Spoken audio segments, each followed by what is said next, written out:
Hello, friends, and welcome to the Exams Made Simple. We are back again with the Hindu Complete Newspaper Analysis for 3rd of March 2024. 3 मार्च 2024 का the Hindu newspaper analysis देखेंगे। Sunday का दिन था, थोड़ा late बनता है आज के दिन, है ना। सोना भी चाहिए एक आध दिन आपको। तो देखेंगे क्या क्या इंपॉर्टेंट न्यूज़ आइटम्स हैं। शुरू करने से पहले छोटी सी रिक्वेस्ट है कि कंटेंट अगर आपको अच्छा लगता है, जो कि आई एम श्योर अच्छा लगता है, तो please please please like and share it, है ना। हर आदमी एक लाइक और एक शेयर जरूर करना, ठीक है। तो ये मेरी रिक्वेस्ट है। देखते हैं, टारगेट 200-250 लाइक्स का है, ज़्यादा बड़ा लाइक टारगेट नहीं मैंने बनाया है, तो आप लोग इसको मदद करेंगे पूरा करने में। स्टार्ट करते हैं। सबसे पहले फ्रंट पेज की जो न्यूज़ है वो है mating calls indicate Kashmir hangul are on a comeback trail. Now this is a very very important news. Kashmir में हंगुल, आपको पता होगा हंगुल इज एन एनिमल, ज़्यादातर ये शाय एंड सेंसिटिव एनिमल है और ये क्रिटिकली इंडेंजर्ड है। IUCN स्टेटस अगर आप देखेंगे इसका, तो ये क्रिटिकली इंडेंजर्ड है। And it's as indigenous species of deer, जो कि दचिगाम नेशनल पार्क, जो कि जम्मू कश्मीर में है, दचिगाम नेशनल पार्क श्रीनगर में है, sorry, that is in Srinagar. And ये काफ़ी इंपॉर्टेंट है, वहाँ पे क्रिटिकली इंडेंजर्ड है। इस बार जो इनकी मेटिंग हुई है, जो रटिंग हुई है, याद रखिएगा हमने टर्म यूज़ किया, देखो it during the rutting season, जो रटिंग सीजन या फिर जो मेटिंग सीजन है, that has been the best. And इस बार जो number of their total numbers might cross 300 this spring. तो this is the first time in more than 3 decades, highest number in more than 3 decades. तो एक important aspect था ये। I hope you got clarity regarding that as well. And ये जो इनका number decline हुआ है वो 1947 से population of hangul witness a sharp decline. And काफ़ी ज़्यादा ये डिक्लाइन देखने को मिला था 1947 के बाद से, है ना। अब दचिगाम नेशनल पार्क भी मैंने आपको ऑलरेडी बता दिया है। I hope you will remember that as well. अब अपन एक बार एक चीज़ देख लेते हैं कि क्या रीजंस हैं for the decrease in the number of the hanguls and all. तो यहाँ पे मैंने जो नोट्स बनाया उसमें मैंने अलग से भी कुछ चीज़ें लिखी हैं। Let me tell you that as well. तो hope for Kashmiri critically endangered hangul deer, तो ये मैंने आपको बता दिया। चैलेंजेस देखो क्या क्या है। तो यहाँ पे प्रेडेटर प्रेजेंस जो है, the first important challenge is the predator, जैसे लेपर्ड हो गए या ब्लैक बियर्स हो गए, Asian black bears, they pose a threat to this. Then drying water sources due to climate change. तो ड्राइंग जो वाटर सोर्सेज हैं वो ड्राई होते जा रहे हैं because of the climate change, and that is also forcing hangul into vulnerable areas. तो हंगुल फिर वल्नरेबल एरियाज में जाते हैं। Then skewed male to female ratio, 90 males पर 100 फीमेल्स, इट नीड्स एड्रेसिंग। तो एक वही सेक्स रेशियो जो है हंगुल में वो सही नहीं है। इसके अलावा कंजर्वेशन एफर्ट्स की बात करें तो वाइल्ड लाइफ डिपार्टमेंट ने आइडेंटिफाई किए हैं 10 hangul sites for protection. Then captive breeding programme भी चल रहा है यूजिंग मॉडर्न टेक्निक। एंड इसके अलावा रेडियो कॉलरिंग, जो रेडियो कॉलरिंग है उसके थ्रू इनके मूवमेंट्स को ट्रैक किया जाता है। तो I hope you got clarity regarding all these things, आपको समझ में आ गया होगा। आगे बढ़ते हैं अगले न्यूज़ आइटम की तरफ। तो ये बहुत अच्छा न्यूज़ आइटम था, इसको जरूर याद रखिएगा। जो जो चीज़ें मैंने आपको बताई उनको दिमाग में रखिएगा, ठीक है। So you can move ahead with me, आप मेरे साथ बिल्कुल आगे बढ़ सकते हैं। यहाँ पर देखते हैं और क्या इंपॉर्टेंट है। Registration of periodicals moves online as union government notifies new act. अब आप यहाँ पे देख लीजिए, नया new press and registration of periodicals act 2023 जो है वो फोर्स में आ चुका है। याद रखिएगा, इसको लिख लेना, press and registration of periodicals, PRP इसको बोलते हैं, press and registration of periodicals act 2023। अब ये आ चुका है। एंड इससे जो पुराना था old press and registration of books act जो था 1867 का था, old press and registration of books act था 1867 का, उसको हटा करके नया periodicals and registration of press act आ चुका है 2023 का। तो सेंटर ने ये नोटिफाई कर दिया है न्यू लॉ, एंड इसमें रूल्स भी बना दिए हैं। अब इसके अकॉर्डिंग क्या क्या चीज़ें मैं आपको बता देता हूँ।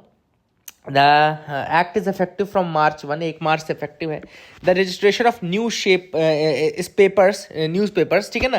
तो the registration of news papers and periodicals has moved online in the press Sewa portal. तो एक इंपॉर्टेंट चीज़ है, प्रेस सेवा पोर्टल बना दिया गया है, और प्रेस सेवा पोर्टल में जो registration of news papers and periodicals है वो ऑनलाइन होगा।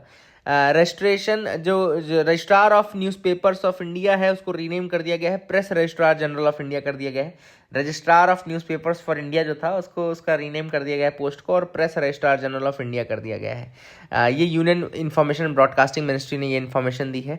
इसके अलावा act provides for an online system for facilitating the registration of newspapers and other periodicals in the country. तो ऑनलाइन प्रेस सेवा पोर्टल के माध्यम से किया जाएगा रजिस्ट्रेशन। एंड ये जो न्यूज़ सिस्टम है उसने पुरानी कम्बरसम मैनुअल प्रोसेस को रिमूव कर दिया है। है ना, जो कि पब्लिशर्स के लिए काफ़ी ज़्यादा टफ हुआ करती थी। प्रेस सेवा पोर्टल इंश्योर करेगा paperless processing and offer services with e sign facility, digital payment gateway, QR code, है ना, और QR code based digital certification for instant download, है ना, and online system for providing intimation by printing presses, percentage of probability for title availability, online access to registration data for all publishers, filing of annual statements among others. ये सारी सुविधाएं जो हैं वो press Sewa portal के माध्यम से online प्रदान की जाएंगी for the book registration and periodical registration and all. I hope you got clarity regarding that as well. And the new act removes books and journals from the purview of registration necessitated by the old law. तो जो नया act है वो remove करता है books and journals का from the purview of registration which was necessitated by the old law. Periodical कैसे define होता है, तो याद रखिएगा any publication including A newspaper which is published and printed at regular intervals containing public news और comments. तो periodicals और newspaper जो है वो रेगुलर इंटरवल में पब्लिश होने वाली चीज़ों को माना जाता है ना, और उसमें पब्लिक न्यूज़ या कमेंट्स रहते हैं, but does not include a book और journal of scientific technical and academic nature. इसमें बुक और जर्नल और of scientific technical academic nature included नहीं रहते हैं। तो याद रखिएगा अगर कोई बुक है या जर्नल है जिसमें टेक्निकल या साइंटिफिक नेचर की है, तो that does not require registration with the PRGI। मतलब कि जो आपका PRGI है, मैंने आपको बताया था अभी, PRGI is nothing but press registrar general of India, ठीक है ना। तो उसके साथ रजिस्ट्रेशन बुक्स और जर्नल्स के लिए नहीं होगा।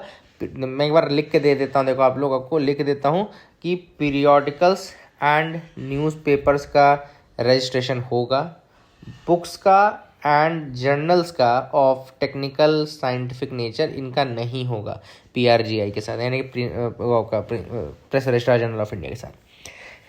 Amit Shah launches umbrella body for urban cooperative banks. अब यूनियन कोऑपरेशन मिनिस्टर जो हैं अमित शाह जी, इन्होंने एक अम्ब्रेला ऑर्गेनाइजेशन रिलीज की है for the urban cooperative bodies, ठीक है ना।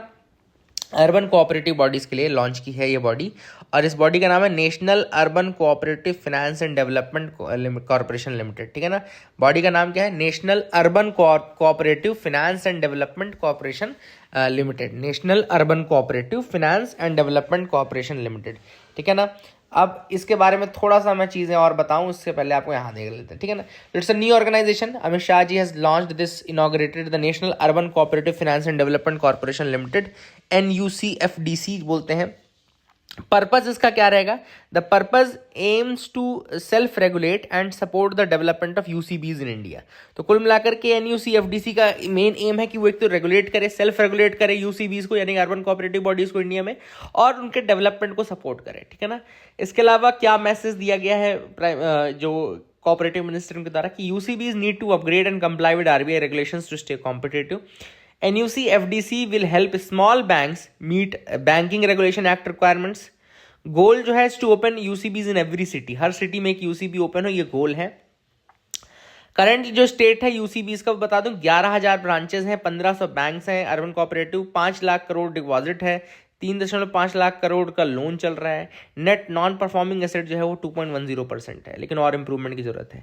अब कुछ और इसके बारे में NUCFDC के बारे में बता दूं, तो इसको स्टैब्लिश किया गया है to support UCBs in India. It will act as a umbrella organisation, self regulatory organisation and non banking financial company, NBFC के रूप में काम करेगा NUCFDC। याद रखेगा ये 3 चीजें इंपॉर्टेंट है, अम्ब्रेला ऑर्गेनाइजेशन है, सेल्फ रेगुलेटरी ऑर्गेनाइजेशन है, ये NBFC के रूप में यानी कि नॉन बैंकिंग फाइनेंशियल कंपनी के रूप में काम करेगा, ठीक है ना। गोल्स मैंने आपको ऑलरेडी बता दी हैं। टेक्नोलॉजी कंस्ट्रेंट्स जो हैं UCBs में वो हटाने हैं, जो UCBs की सर्विसेज हैं, लिमिटेड रेंज ऑफ सर्विसेज, उनको अच्छे से और इम्प्रूव करना है। Communication between UCB and regulator उसको इम्प्रूव करना है, and provide specialised service to the cooperative banks, ठीक है। प्लान है to raise capital to support UCBs, develop share technology platforms, offer services like liquidity and capital support, share technology platform, fund management consultancy, ये सारी चीज। I hope you got clarity regarding that as well. और देख लेते हैं क्या important news article है। तो GI tags bring women artisans for wearing charkhas in Kashmir. तो यहाँ पे पश्मीना शॉल के बारे में बताया था कि पश्मीना शॉल को जब से जीआई टैग दे दिया गया है तो इससे जो वहाँ की महिलाएं हैं उनको काफ़ी ज़्यादा बेनिफिट मिल रहा है। तो बस ये ज़्यादा न्यूज़ आइटम इसमें था नहीं। आगे मूव करते हैं, देखते हैं और क्या इंपॉर्टेंट न्यूज़ आर्टिकल है। तो over 24,000 birds recorded during the Tamirabarani water bird count. तो यहाँ पे ये तमिलनाडु में वाटर बर्ड काउंट हुआ है और इसका नाम क्या है, तमिरा भरानी। तमिरा भरानी एक नदी है वहाँ पे तमिलनाडु रीजन में, जहाँ की मेजर ट्रिब्यूटरीज जो है उसमें चिथार आता है, पछैयार आता है, गड़ाना आती है, रामनथी आता है। These are the crucial water sources for the districts of Tirunelveli, Tenkasi, Thoothukudi. तो ये these are the things which are important, याद रखिएगा। Thamirabarani and the major tributaries of this is Chittar, Pachaiyar, Gadana, Ramanathi etcetera. I hope you got clarity regarding that as well, है ना। इसमें एक दो species के नाम भी लिखे थे, हालांकि देख लो तो ब्लैक टेल्ड गॉडविट। अगर आपसे कोई पूछे कि ये ब्लैक टेल्ड गॉडविट क्या है तो ये it's a bird species, it's a near threatened species IUCN की। तो याद रखिएगा ब्लैक टेल्ड गॉडविट। एंड इसके अलावा और कोई थी क्या, हाँ, visit of black tailed godwit which is the near threatened species. तो ये आपको याद रख सकते हैं। I hope you got clarity regarding that as well, ये भी आप याद रखिएगा। आगे मूव करते हैं, देखते हैं और क्या इंपॉर्टेंट न्यूज़ आर्टिकल है जिनके बारे में हमको डिस्कस करना है। तो you can move head with me. यहाँ पे एक आर्टिकल है, resolution against centres border plan. तो अब देखो सेंटर ने भी रिसेंटली एक FMR रेजीम जो थी म्यांमार के साथ, उसको एंड करने का निर्णय ले लिया था। आपको पता है कि होम मिनिस्ट्री ने कहा था कि जो 16 किलोमीटर का बॉर्डर है म्यांमार के साथ, दोनों तरफ क्या है उसमें फ्री मूवमेंट रिजीम चलती है दोनों तरफ। 2018 से ये फ्री मूवमेंट रिजीम स्टार्ट हुई थी, याद रखिएगा 2018 से 16 किलोमीटर दोनों तरफ के बॉर्डर में, ठीक है ना। तो 1643 किलोमीटर का टोटल हमारा इंडिया म्यांमार का बॉर्डर है, उसमें फ्री मूवमेंट रिजीम को स्क्रैप कर दिया गया था। फ्री मूवमेंट रिजीम अलाउ करती थी cross border movement up to 16 kilometre without any travel document, ठीक है ना। तो इसके अगेंस्ट, इस रेजोल्यूशन के, इस होम मिनिस्ट्री के ऑर्डर के अगेंस्ट दो स्टेट्स हैं, मिजोरम एंड नागालैंड। तो उन्होंने ये कहा है कि they feel that the fence would divide the border and divide the people of their ancestral land and alienate people with their blood ties। तो नागालैंड का ये कहना है कि नागालैंड की कस्टमरी प्रैक्टिस रही है दोनों तरफ मूवमेंट करने की, इसलिए नागालैंड ने एक रेजोल्यूशन पास किया है इसके अगेंस्ट। और जो मिजोरम है उसने कहा है कि जो ये आपका ये मणिपुर गवर्नमेंट का जो रीजन, मणिपुर ने जो रीज़न दिया कि भैया जो उसमें कुकी शिन कम्युनिटी जो है वो यहाँ पे जो कुकी कम्युनिटी है उसके साथ ट्रेडिशनल टाइज हैं, तो वो ट्रेडिशनल टाइज जो है कुकी जो लोगों का वो हट जाएगा, एथनिक टाइज हट जाएगा। तो that is what has been the reason for Manipur, है ना। तो यहाँ पे देख सकते हैं कि जो एक तो मिजोरम की असेंबली ने पास किया है मिजो पीपल के लिए, है ना। मिजोरम असेंबली ने 28 फरवरी को, एंड नागालैंड ने बेसिकली 1 मार्च को अडॉप्ट किया resolution to oppose the decision of this FMR regime. तो ये FMR रेजिम को अपोज करने का डिसीजन दो स्टेट्स ने, मिजोरम ने और नागालैंड ने अपोज किया है। मिजोरम में क्योंकि वो कुकीशिन कम्युनिटी के लोग वहाँ पे भी पाए जाते हैं, ऐसा नहीं कि ये वहाँ नहीं पाए जाते मिजोरम में। तो मिजोरम ने भी यही रीज़न है, मेन रीज़न यही कि वहाँ के लोगों के साथ जो ट्रेडिशनल टाइज हैं वो नहीं रह जाएगा, ठीक है। आगे देख लेते हैं गगनयान के बारे में। यहाँ पे एक आर्टिकल आया, तो let's read about that article. Gaganyaan के बारे में थोड़ा सा मेंशन किया गया है। तो गगनयान आपको पता है कि इसरो का मिशन है to send the astronauts into the low earth orbit. It will demonstrate human space flight technologies and it will be the first step towards ambitious future, like India का खुद का स्पेस स्टेशन 2035 तक India चाहता है, lunar landing कराना चाहता है लोगों की। तो all these are the future targets, but पहले ये करना जरूरी है। गगनयान के कंपोनेंट्स की बात करें तो एक तो लॉन्च व्हीकल मार्क 3 LV-M3 इसको बोलते हैं, 3 स्टेज रॉकेट यूज होगा। ऑर्बिटर मॉड्यूल रहेगा जिसमें crew module and service module रहेगा। देन क्रू मॉड्यूल में एस्ट्रोनॉट्स रहेंगे, लाइफ सपोर्ट सिस्टम रहेगा, एस्केप सिस्टम भी रहेगा। क्रू में 4 IF के पायलट शॉर्टलिस्ट किए गए हैं एस्ट्रोनॉट ट्रेनिंग के लिए, हालांकि फाइनल नाम इसके बाद डिटरमाइन होगा। देन एक व्योम मित्र, आपको पता होगा गायनॉइड रोबोट है जो कि फीमेल रोबोट है। It will be there for monitoring the capsule conditions and assisting the crew as well, ठीक है। And I hope you got clarity regarding that. इसमें building on the existing technologies and rigorously testing them for human space flight. इसके अलावा मैंने आपको already बता दिया, indigenous engine C-20 जो होगा वो ऑलरेडी ह्यूमन क्लास के लिए ह्यूमन रेटेड हो चुका है ना। एंड गगनयान क्या अचीव करेगा? तो इंडिया की self sufficiency in human space flight, it will reduce reliance on foreign launch services and will place India among nations participating in space explorations. ठीक है, तो I hope you got clarity regarding that as well. बहुत important ये news article था, आपको समझ में भी आ गया होगा। आगे देख लेते हैं और क्या इंपॉर्टेंट न्यूज़ आर्टिकल है। तो यहाँ पे अपन देखते हैं a case for life saving modern contraception. अब यहाँ पे ऑथर ने यहाँ पे बात की है कि दो बेबीज के बीच में कितना डिस्टेंस होना चाहिए। जो बर्थ स्पेसिंग है वो 18 महीने से कम नहीं होना चाहिए बिटवीन द टू प्रेगनेंसीज। ये याद रखिएगा, जो इस आर्टिकल में है वो मैं आपको बता रहा हूँ। इसको शॉर्ट बर्थ स्पेसिंग बोलते हैं, मतलब लेस देन 18 मंथ्स पीरियड जब दो प्रेगनेंसीज में रहता है। तो इसमें 31% लोग ऐसे हैं जिनमें हाई रिस्क प्रेगनेंसीज होती हैं। ठीक है ना। A gap of 2 to 3 years between pregnancies is recommended to give a women enough time to recover, regain her health, strength and nourishment. ठीक है ना। Currently condoms, combined oral contraceptive pills, emergency contraceptive pills, intrauterine contraceptive devices, injectable contraceptives and contraceptive tablets are offered to women. The most common modern method still used in India are female sterilisation, जो कि permanent होता है। Mail condoms होता है। Mail में बहुत कम किया जाता है, फीमेल्स को ज़्यादा इसमें झोंका जाता है, इसलिए मॉडर्न मेथड्स में इसमें फीमेल स्टरलाइजेशन किया जाता है, परमानेंट है, और मेल कॉन्डम्स यूज़ होते हैं। 2 न्यू मेथड्स यहाँ पे बताए गए हैं इस आर्टिकल में। एक है सब dermal contraceptive implant and the subcutaneous injectable contraceptive, DMPA SC. They have been introduced in the public health programs of a few state. याद रखें, इसको लिख लेना, सब डर्मल कॉन्ट्रासेप्टिव इम्प्लांट। अगर आपसे कोई पूछता है ये क्या है, सब डर्मल कॉन्ट्रासेप्टिव इम्प्लांट क्या है, या सब क्यूटेनियस इंजेक्टेबल कॉन्ट्रासेप्टिव क्या है, या DMPA-SC ऐसा लिख देगा, DMPA-SC क्या है ना। तो याद रखेगा। The 2 new methods can prevent pregnancy for 3 years, इसको जैसे सबक्यूटेनियस इम्प्लांट्स है 3 साल तक, एंड 3 to 4 months DMPA-SC जो है आपका। ठीक है ना।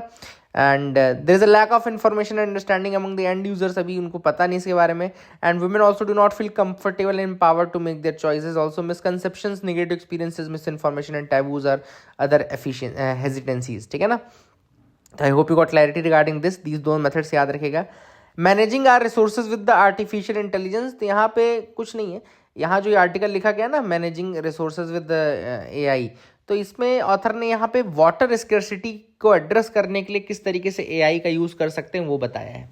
तो ऑथर ने जो मेथड बताया वो मैं आपको बता देता हूँ। तो ऑथर ने बताया कि भैया वाटर स्कैर्सिटी को मेजर करने के लिए आप कैसे करोगे। तो IITs का एग्जाम्पल दिया है, IIT का एग्जाम्पल है। IIT और ISM ने मिल करके प्लस NIT ने मिल करके जो पेन्नार पलार कावेरी लिंक कैनाल है, याद रखिएगा, उसका एक मॉडल AI मॉडलिंग प्रोड्यूस किया है, पेन्नार पलार कावेरी मॉडल। ठीक है ना। याद रखिएगा, पेन्नार पलार कावेरी लिंक कैनाल के लिए एक मॉडल सजेस्ट किया है। और इसके बेसिस पे क्या किया जाएगा, ऑब्वियस सी बात है, इसके बेसिस पे AI मॉडलिंग के बेसिस पे वो आगे बढ़ाया जाएगा। तो AI मॉडल्स जो है उन्होंने बहुत सारे ऑब्जेक्टिव्स को, जैसे कि किस तरीके से एग्रीकल्चरल रिटर्न्स मैक्सिमाइज होंगे, वाटर वेस्टेज किस तरीके से मिनिमाइज होगा, है ना, all these things were there. और ये मॉडल तैयार किया गया है हिस्टोरिकल डेटा के बेसिस पे, क्रॉप पैटर्न के बेसिस पे, एग्रीकल्चर इकोनॉमिक्स के बेसिस में। All this things are there. इस आर्टिकल में यही था, तो ये आप जरूर याद रखिएगा, है ना। I hope you got clarity regarding that as well. और कुछ इंपॉर्टेंट न्यूज़ आर्टिकल्स थे जो इसमें हिंदू में मुझे अभी तो नहीं दिखे हैं, लेकिन आपको बता देता हूँ। इंडिया ने एक सेंटर बनाया है to strengthen the local governance auditing. बहुत इंपॉर्टेंट न्यूज़ है, इसको लिख ही लेना। ये मेंशन नहीं थी मुझे, दिखी नहीं आई, वैसे हिंदू के वेबसाइट से मैंने उठाया है। तो कैग यानी कि comptroller auditor general of India ने अनाउंस किया है कि there will be an establishment of ICAL। ICAL क्या है, ICAL क्या है, international centre for audit of local governance. International centre for audit of local governance, ये राजकोट गुजरात में बनेगा।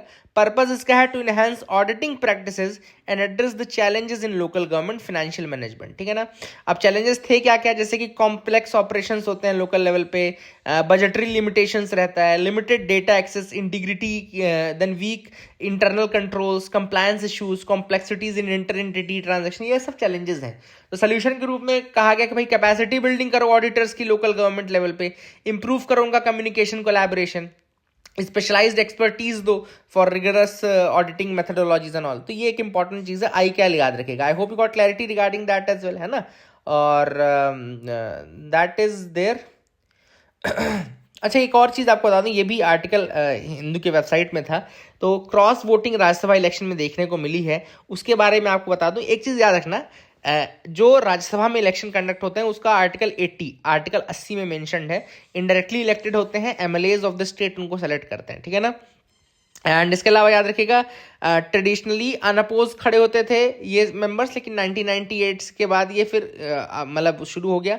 ओपन बैलेट सिस्टम जो है राज्यसभा में वो 2003 से स्टार्ट है, इंट्रोड्यूस किया गया 2003 में, ताकि क्रॉस वोटिंग को डिस्करेज किया जा सके। 10th शेड्यूल आपको पता है कि 52nd अमेंडमेंट एक्ट 1985 से लाया गया था, और अगर आप अपने पार्टी के विप के अगेंस्ट वोट करते हो तो वो एक डिस्क्वालिफिकेशन का क्राइटेरिया बन जाता है, और वो आपका एंटी डिफेक्शन में आता है, डिफेक्शन में माना जाता है।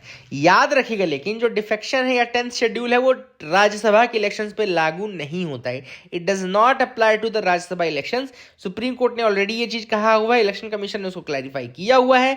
और जो political parties can not issue any whip to its members for Rajya Sabha election, ये भी एक इंपॉर्टेंट चीज है। I hope you got clarity regarding that. Then इसमें 2 कोर्ट रूलिंग्स भी हैं। कुलदीप नायर केस, जिसने अपहेल्ड किया था ओपन बैलेट सिस्टम को, but no disqualification for voting against the party. Then Ravi Naik case है, voluntarily giving up the membership को डिफाइन किया था for disqualification purpose. I hope you got clarity. That is it for the day. Keep loving us, keep sharing us. Thank you, have a nice day.